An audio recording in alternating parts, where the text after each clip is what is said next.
So this was a watershed moment in the life of Peter. The miracle of the fish filling the boats. I'm sure he was frustrated all night long, working through the night, catching no fish, giving up sleep. And then Jesus says, "Put out your nets." But Lord, who are you? I mean, Jesus was doing his thing and Peter was working. Suddenly he's brought into this. So something really amazing happened, and Peter's life would be totally changed. He would leave all of the security he had. He left the job.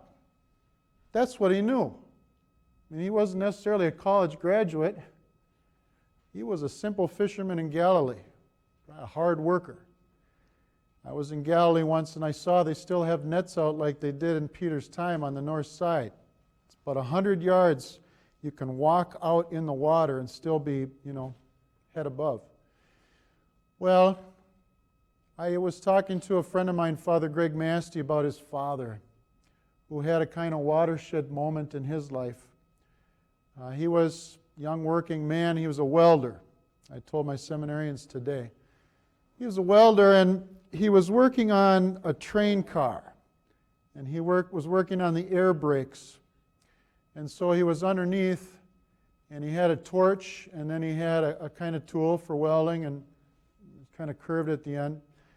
And he had the torch on, he turned it off, and then he took the welding tool and he turned that on, and all of a sudden there was a big explosion.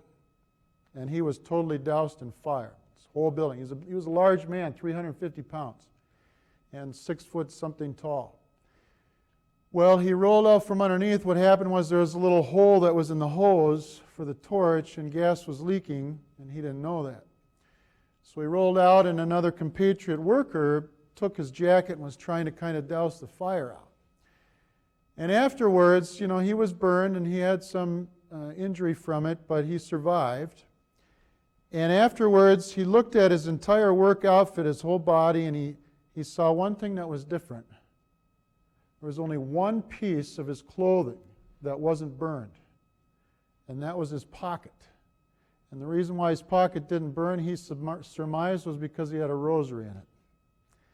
And so from that day forward, his life was different. It was given to God and as an ambassador of Our Lady. And for the next 50 years, he would pass out rosaries and he would share about how God saved him in that moment. One of his sons would later become a priest, Father Greg Masty, in the St. Cloud Diocese. He's in my men's fraternal group. A few things about it.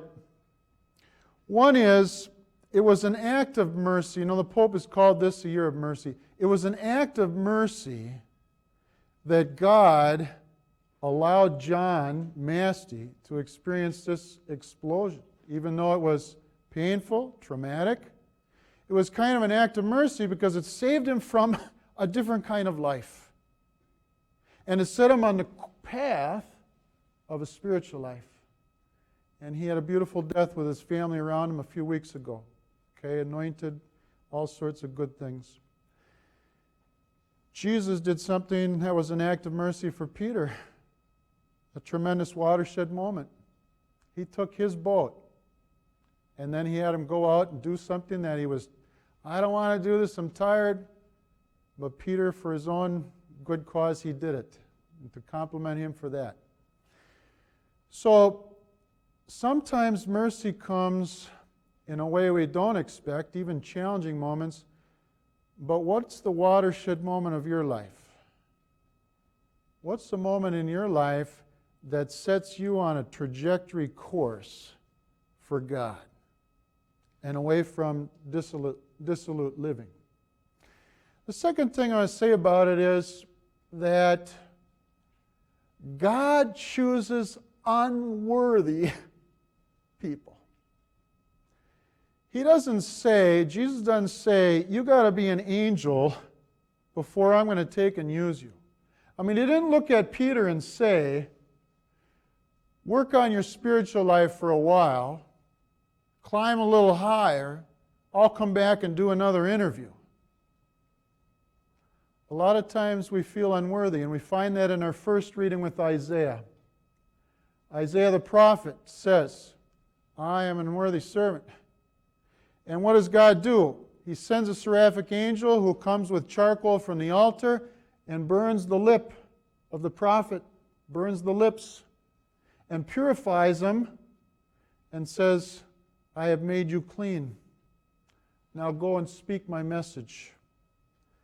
A lot of times we can feel unworthy. Me, Lord, I got a lot of sin in my life. I got a lot of weakness in my life. I've done this, I've done that. I should have done this and didn't do it. And like Isaiah and like Peter, Jesus says, no, I choose you. All right, so 2 things for your meditation tonight.